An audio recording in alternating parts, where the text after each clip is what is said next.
Ini 5 alasan ilmiah dan berdasarkan fakta lapangan ya, kenapa kita wajib untuk stop dulu mengkonsumsi gula dan juga karbohidrat olahan. Sekarang juga, kalau misalnya teman-teman berpikir bahwa gula itu cuma sebatas kalori atau sebatas energi, terutama yang berlebihan itu ya, berlebihan itu ibaratnya sampai naikin gula darah kita itu sampai naik di atas 110 mg per desiliter ya, dia nggak bahaya, ya kan dia cuma bikin apa? Cuma bikin gendut. Sebenarnya kita harus melihat lebih dalam. Karena apa? Karena yang terjadi itu lebih parah sebenarnya di tubuh kita. Kenapa gue bikin video ini? Karena berdasarkan pengalaman gue udah coaching bertahun-tahun ya, klien yang kena stroke, klien kena serangan jantung. Mereka kalau gue cek hasil labnya, itu pasti gula darahnya tinggi. Gula darah tuh bukan gula darah puasa ya, tapi HbA1c-nya pasti tinggi. Ketika kita gulanya tinggi, sungai kehidupan kita itu ya, atau pembuluh darah kita itu ya, itu tuh penuh dengan gula Pak, sama lemak trigliserida itu. Nah kita mau hilangin tuh ya, supaya keadaan gula darah kita itu tidak tinggi di sungai kehidupan kita. Dan masalahnya gula tuh bukan dari minuman manis doang. Semua karbohidrat, mau nasi, mau ubi, mau kentang. Kalau misalnya dia udah obesitas, terus dia makan tadi makanan yang naikin gula, terus hasil labnya udah gulanya udah tinggi, lu paksa terus pakai makan nasi, itu pembuluh darahnya ya pasti hancur Pak, karena gulanya naik terus. Supaya kita nggak tadi kena serangan jantung ribet, minum obat seumur hidup, belum lagi efek sampingnya. Klien-klien gue lapor ke gue, efek sampingnya asam lambung kumat. Kalau nggak diminum obat pengencer darahnya, ntar kenapa-napa. Ya kan? Jadi bingung. Makanya karena apa? Karena kita masih ngawur makan ini, masih karbohidrat olahan ini, masih kita konsumsi terus.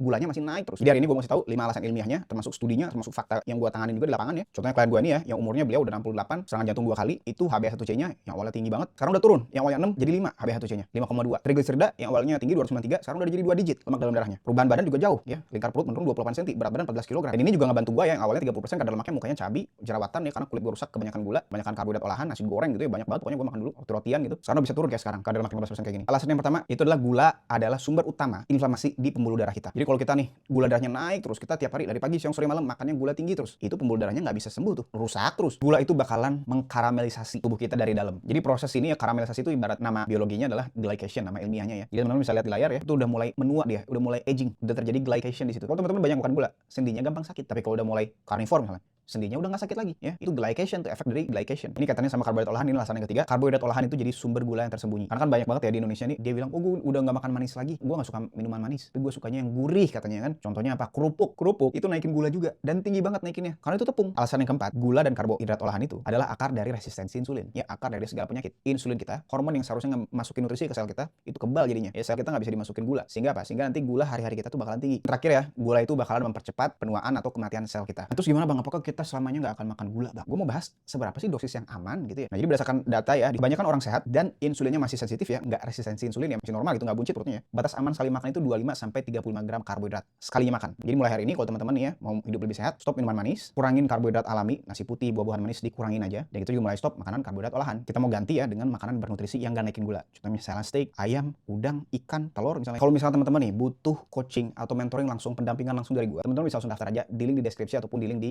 bio profil akun gua.